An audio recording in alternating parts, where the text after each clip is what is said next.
और चले जाते थे कहाँ, वृंदावन रास में। रास में चले जाते थे वृंदावन।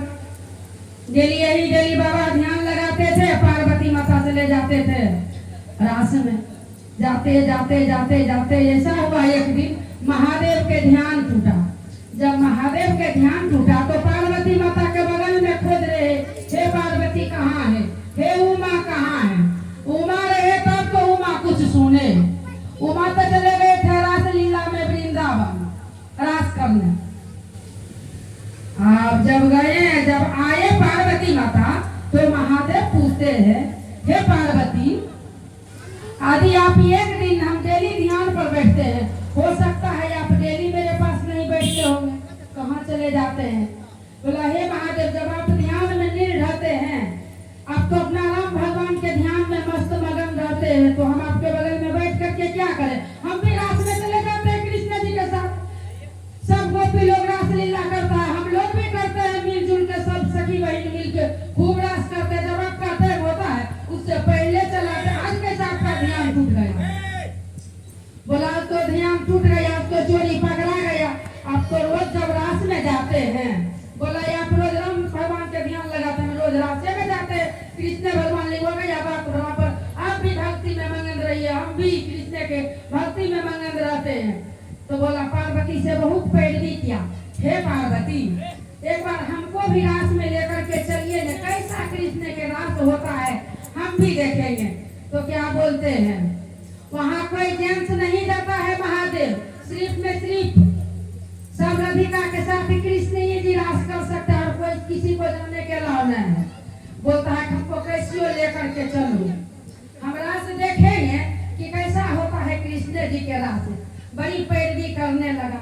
तो अब गौरी माता क्या करे, कहते हैं आपको तो साड़ी भी महादेव नहीं होगा, 12 हाथ के 15-20 हाथ के लगेंगे। आप तो लंबा चौड़ा है, एक तो ऊपर से गंगा बह रहे हैं, दूसरा नागधारी है, तीसरा रूपधारी है, बैलधारी है, सब गुण तो आप ही में है। आप जाइएगा कैसे, आप गंगा का कैसे छुपाइएगा। बोला हाँ खूब पार्वती हम सर के ढांक लेंगे, गंगा को ढका जाएंगे। बोले आपका नाग जो नागमणि जैसे से फुफकार मारता है, नाग कहाँ जाएगा। बोले उसको हम झोली में डाल लेंगे पार्वती। और बताओ। तो बोला कि घूंघट आप पहन लेंगे। बोला कितना घूंघट। बोला इतना घूंघट करना पड़ेगा महादेव, ऊपर से लहरीदार चुंदरी ओढ़ना पड़ेगा, खूब लाल चुंदरी लगे कृष्ण जी के कि हाँ आज कोई राधिका आई है बन ठन के।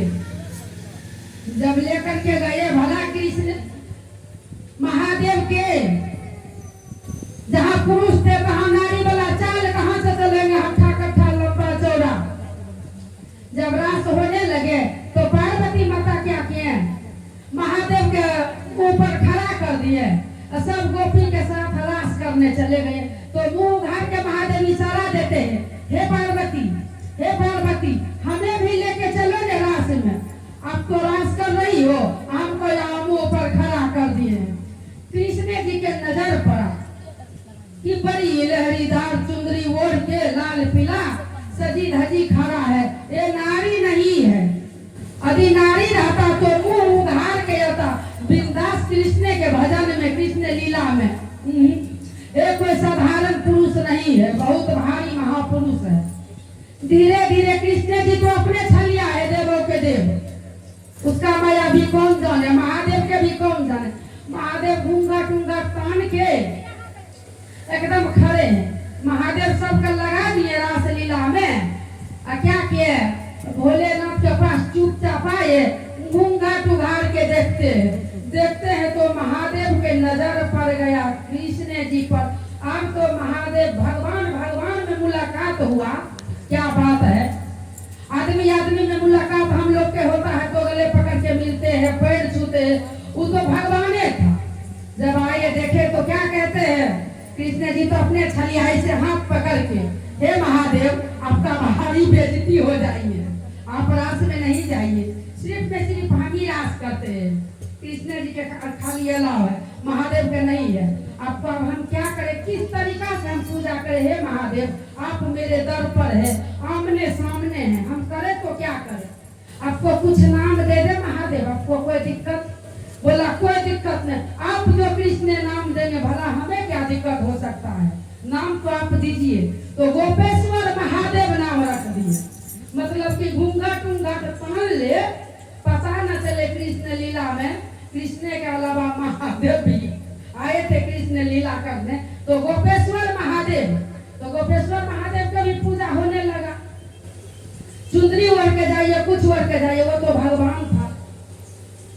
हरा हरा महादेव, मैया पार्वती की जय।